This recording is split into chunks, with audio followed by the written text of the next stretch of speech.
GG fam? It's your boy, SmooveGotGame, aka Coach Smooth, GM Smooth, and I'm back here with another Reds rebuild, and today we're getting a little bit farther into the season, taking a little break. You know, we got to show off All-Star Weekend, especially if we got a star-studded lineup full of athletes out there, and I can say we actually had, I feel like, more this year than we did last year, which is always a good sign when you're doing a rebuild to get more All-Stars out there, especially at the minor league level, because that way, you know, you're really kind of building from the ground up. Especially when you're in a situation like us, still 9 games under 500. Now, thankfully, the division this year isn't as far out of reach as it was last year. So even being 9 games under 500, there's still a chance for us to go ahead and come back in this division and possibly maybe win the division. Maybe there's a wild card spot out there for us. I wish it was like in real life where there was 3 wild card spots. Unfortunately, we don't got that update here in this MLB The Show. Maybe next year. But today, let's just go ahead and get straight into things, man. We will be going ahead and getting into all the All-Star festivities, starting with the Futures game. We did have somebody get elected to it last year. I think it was Hunter Green and maybe one other person. This year, it actually looks like we have second baseman Tyler Callahan having a pretty good season, batting .289, 13 home runs, 45 RBIs. This will not be the last time we see him in today's episode. But just want to take a quick stop as he is our only person in the Futures game this year. So we will go ahead and player lock this as we go up against the other AL Futures leaders. And the first pitch he does see, he goes in and takes that out into foul territory. Having a really good season average-wise. A lot of power. I think he's second at AA right now with home runs. Time that went up really good, but just couldn't get enough oomph behind it, hitting underneath it for a nice, easy pop-out. Now we go ahead and skip to the top of the 5th for his next at-bat. 1-1 count, runner at first base, just on top of the curveball there. But Hassel has enough speed at 75. To beat that out for a fielder's choice. So he's got good contact and power. They're both at about 50, so he's about average in both. Speed is above average at 75. His fielding abilities aren't that bad, so possibly somebody that could be seeing a AAA call-up before the end of the season. I don't know if you would see a September call-up, but definitely might get that invite to spring next year to go ahead and see what he can do. As you can see here, basically just gets stranded out at second base. That is caught with the infield fly roll. So we got first and second, 1-2 count. Swings in, misses, and that is a strikeout. Still no runs scored yet in this Futures game. We go up to his third at bat now. 2 outs. Bases juiced here. So far, it's been 0-2 today, but facing off against George Kirby, maybe looking to have a little bit better of an at bat. 1-1 count here. Takes the 4-seamer up, so he's in a very favorable count now. Swings and misses at the 4-seamer about mid-range. 2-2. And that is a very generous call to a pitcher at AA. Normally, I feel like you just see the batters get that type of call, but I guess they weren't having it today. As he strikes out, he ends up going 0 for 4. I believe they let him have 4 at-bats. They ended up losing to the American League, so not a very good start to his All-Star weekend. But like I said, it's not done and over with for him. He will be back later on in this video. On to the next event for All-Star weekend. We got the Home Run Derby. You already know we don't got nobody in it. Fernando Tatis Jr., Austin Riley, Pete Alonso, Javi Baez, Ramil Reyes, Jorge Soler, Paul Goldschmidt, and Vladimir Guerrero Jr. are all involved in it this year. We don't have anybody hitting for that much power. We got a couple of late power surges, Joey Gallo, Mike Moustakas, but not enough to get into that 20 home run range before the All-Star break to get him into it. So I thought we'd at least come in and check out, maybe go all the way to the final round, see who heads it off this year. Go ahead and put your comments and predictions down below. Who do you got taking this Home Run Derby with this lineup right here? You got Vladdy Guerrero, Fernando Tatis going off, Ramil Reyes, Javi Baez going off, Jorge Soler, Pete Alonso going off, and Paul Goldschmidt versus Austin Riley. And it does look like Pete Alonso and Fernando Tatis end up going into the championship round as the 1 and 3 seeds. And we'll see who has the chance to take home the crown. Starting off with Pete Alonso, 22nd there in that second round. He hit 468 as his longest in here with about 30 seconds left. Still hasn't got the bonus time, but he's up to 11 home runs right now, trying to extend the lead because Fernando Tatis, he's going to have the advantage of hitting second, so he doesn't have to, go all out to hit a certain number. He just has to reach Pete Alonso and go one past it. Pressure's on Pete right now. 12 home runs, about 20 seconds left. That is a deep fly center field. Could it be enough for? Not a home run at all. I thought that might have been enough for the bonus time. This one's going way back left field. 400 feet. He'll have one more shot at the bonus time. This one's going a long ways. It's got a good arch to it. Doesn't get enough feet, so he will just cap out at 14 home runs. Didn't get the bonus time, so that'll give Fernando Tatis Jr. just 15 to win it. And as we go ahead and skip through most of his turn, he didn't even need that long to do it. About a minute and a half left to go. He still has the bonus time too in his back pocket, so he's really got 2 minutes left to hit 3 home runs, now 2 home runs, as he's at number 13 here. And he looks to go ahead and eyes down this home run derby championship as he ties it up. Still a whole minute left, not including bonus time. This is deep, just outside of the foul pole. Now this one got under it a little bit. Center field, I like the arch. It is gone, 434 feet. And there is your home run derby champion, my boy Fernando Tatis Jr. Goes ahead and hands off his, I don't know what you're going to call it, the staff. Or I don't know how he ended off his Harry Potter wand. I don't know. But just handed off the bat like it was like some kind of magic wand. But he walks out of here the home run derby champion of the 2023 MLB season. So big shout outs to him. Unfortunately, maybe next year we will have somebody actually compete in it and have a chance to win it. And now we go to, on the same day, the AA All-Star game. As you see, we have Blake Hare as a starting pitcher, Lyon Richardson, and Sam McWilliams as 2 relievers that end up going ahead and making the All-Star team. Lyon Richardson, the closing pitcher. And then basically the entire batting order except for 2 people is from our team. We got Brad Parks, TJ Farrell, Tyler Callahan. You've got Chucky Robinson, Johnny Tucker. You've got Christian Santana, Isaiah Gilliam. We had lookouts all over this roster, so you might as well call this the Chattanooga Lookouts versus the South North. I think that's what there's the South, right? Division American South. Yeah, I think that the South with the South North, or as I like to call it, the Chattanooga Lookouts Part 2, because there will really only be 2 people in the starting lineup that are not from our AA roster, as well as we even have our starting pitcher out there and 2 of our relievers that will be playing with it. So we'll basically be getting into a semi-full game with this one, trying to look and see what their numbers are like. Blake Hare, 2.78 ERA, a 132 whip, 102 strikeouts in 106 innings pitched. He's looked like the best starter at AA, even over Blake Pettit. So I got to look at him as a possible AAA call-up too as well. Somebody's not doing good. Maybe late in the season when we do our September call-ups, maybe he goes up to AAA, test it out, see how he does up there too as well. And off to a good start here is 2 quick batters. Nice and easily set down. Only 6 pitches through. 1-1 count here over to Christian Santana at third. He takes care of his teammate one good time, as he's got basically his whole entire infield in right now. His whole infield and 2 of his 3 outfielders. Starting off our day at the plate, Brad Parks, 275 on the season. I think it's at 10 stolen bases too as well. His development has been really good down here at AA. And the second pitch he sees, he squares up pretty well out to deep center field in his gloves. Just didn't have the power there, only 33 on his power. Looking to maybe get that up if he can't get the contact all the way up. TJ Verdell up next, and it looks like this is a short, shallow pop in the center field as well. You got Tyler Callahan trying to improve off the futures game. First pitch he sees, slider up in the zone.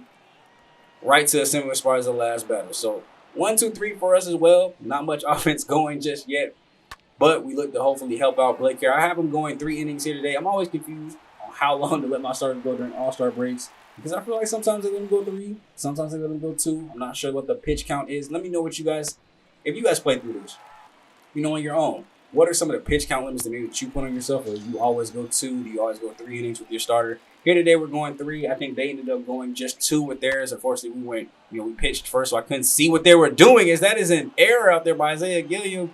Couldn't help out his starter there. He probably has to deal with that on a regular basis, as that one is blooped down. Now this one is a wild pitch. Stays over a second. Full count with 2 outs, and he does not get them to set down. Running fastball just a little too high, but this one's a dribble over to Callahan. He'll take care of his pitcher and get us out of there with no runs. 2 base runners, though, left on base. And we'll take things into the bottom of the second. Now, Isaiah Gilliam is hitting in between the 2 people that are not on the roster, so we probably won't look at their at-bats because we don't care about how their All-Star games went, right? Now, he does take a full 3-0 count into right field for a base hit there with 1 out. And we go ahead and fast forward one more batter. It ended up being a little bloop single. They got Gilliam at second base, so that is not our runner at first. But this is a double into the gap as Christian Santana gets this one all the way back to the wall. A little base running error here by me as I was trying to get everybody set to the right spot. Possibly could have been an RBI double for Christian, but unfortunately we got runs at first, second, and third. 2 outs. This is a liner into the outfield. Johnny Tucker. Oh, with that 73 power, I thought he might have lined a homer. Now he's got an evened up count here. 2-2. Fat change up right down low in the plate. He gets this one right up the middle. Both runners will come around. Throw goes into the plate, up the line. So easily score without having to slide. And it's our first 2 runs of the ball game behind Johnny Tucker. Next up, you got Chucky Robinson looking to keep this 2-out rally going. He hits a base hit up the middle, similar location as Tucker. And we got first and second now with 2 outs. Next, back to the top of the lineup, Brad Parks. He flew out his first at bat. This one is going to be a double into that gap. This one will get back close to the wall at the warning track. This should be good enough to score 2 again. And the throw will come into the plate. Not in time. Chucky Robinson's able to get in there. Now we've got second with 2 outs. Full count up at the plate. TJ takes the up 4-seamer, but right out to the center fielder. He's having an 0-for-2 day. Maybe it's not a good all-star weekend for him as well. But we will go ahead and take these into the top of the third, where we still have Blake Carey out there going for one more inning. Here in my head, I was thinking, okay, no more than 40. Absolutely no more than 50, no matter what. Like 40, if he's only got one more out to go, I might let him push it. But 50, as soon as he hits that, as soon as he ends that batter, he's got to come out. So I had somebody warmed up in the bullpen. But here we got a full count, 1 out. Pops this one right back to Parks. And there it is, out number 2. So we just need him to get one more person. 1-2 to Charles here. And he gets this other liner out in front of Gilliam. He'll come up, but throw quickly. Maybe trying to get him at first. Not in time. As Tucker wasn't even covering the back. He wasn't even ready to try for that tag out situation.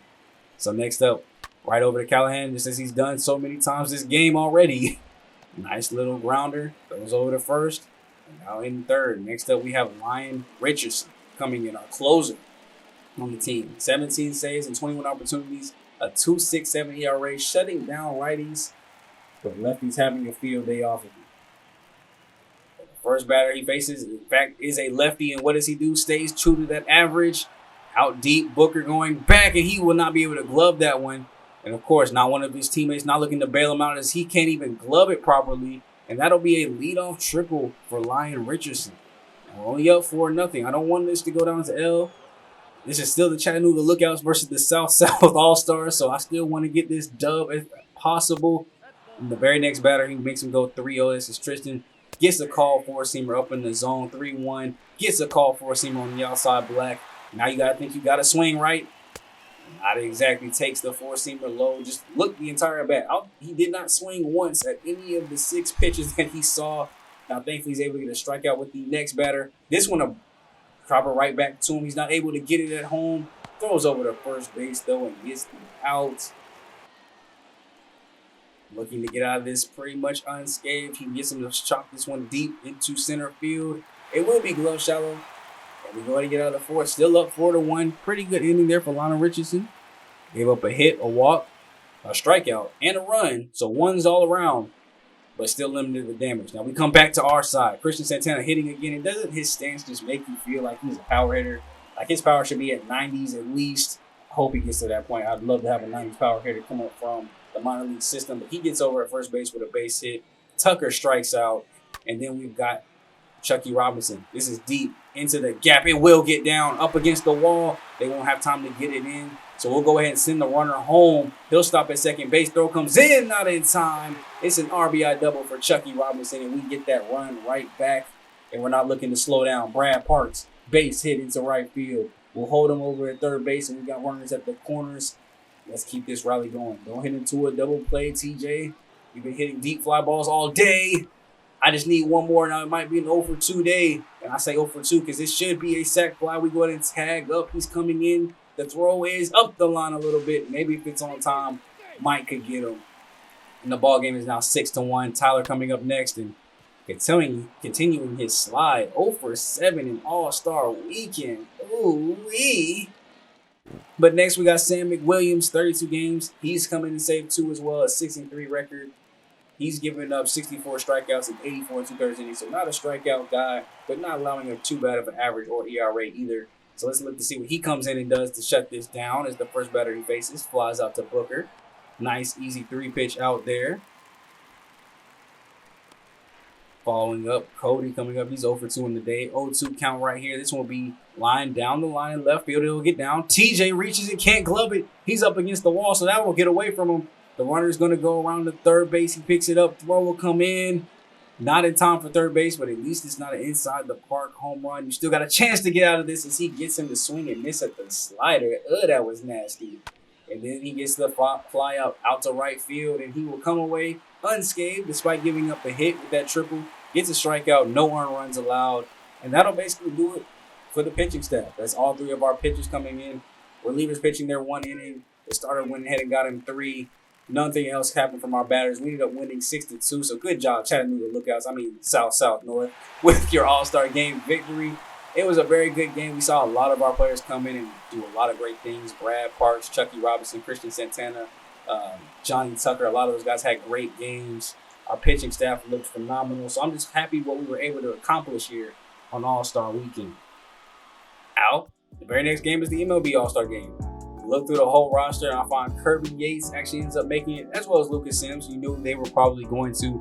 Kirby Yates starts at 0 ERA in 19 innings, hasn't given up an earned run or a run in general. 4 walks, 22 strikeouts through that time period. So he's played phenomenally despite all his stuff, I guess, going down. That has to be attributed to age because he's pitching great. There should be no reason any of his attributes should be going down. Then obviously you got Lucas Sims, 23 saves. Both blown saves were my fault. Breaking the fourth wall were my fault. So really, he should be 25 for 25, but 23 for 25, not too bad either. 2.58 ERA, 54 strikeouts. He's played phenomenally. But finally, the snub from last year gets his not only All-Star berth, but his All-Star game start. Batting 264 this season, 11 home runs. Not as good as he was in All-Star break last year. If you remember, he was hitting a little bit over 300, probably about the same amount of home runs. And I look to Tommy Pham, who we've mentioned before earlier this season. We let him go in the offseason. He's with the Padres now and having an all-star season as well. He's on the bench for it, so maybe we'll see him come in and see what he can do. But it's time for the MLB All-Star Game where we'll be player locking as Tyler Stevenson and hopefully having a better day than Tyler Kenlon. Now for his first at-bat, 746 OPS, 11 home runs, 33 ribbies, batting 264 like we said, and he's faced off against Shane Bieber. Then on the bottom of the third, we are up 3-1. Here on the day. I'm surprised we are down 3-1. I was surprised it took this long to get his at bat. He is batting in the bottom of the order. I think he's the 8th hitter. And he does take the second pitch that he sees into right field for a little bloop single. Getting on base, looking to maybe start a rally so that we can get this victory. Very next batter. This is a liner over the first, and I couldn't see that was caught. Looked like it was on the ground. Tyler Stevenson must have thought the same thing. They double him up at first base, so nothing comes of that. We skip to the top of the 5th. 1 out. Runner at first this time. We're still down 4-1 this time. Runners at first and second, actually. Excuse me, my bad. But Tyler Stevenson, first pitch he sees. This is a blooper out into right field. It'll get down. Pretty much similar situation as the first one. This time throw comes in. Nobody gets out. Everybody went up about halfway just in case. So now we got bases loaded, 1 out. This is a long fly into left field. It'll be gloved, but we got enough speed over there at third base to go ahead and get run number 2. So although he didn't get the RBI, he definitely helped manufacture. Release the NL second run, and we got Mookie Betts up next. It's a grounder over to second base. He'll glove it, throw over to second, and get Stevenson. Mookie Betts has a lot of speed, so they wanted to go with him. Get some more sure out with the catcher at second. And they're able to go ahead and pull that off.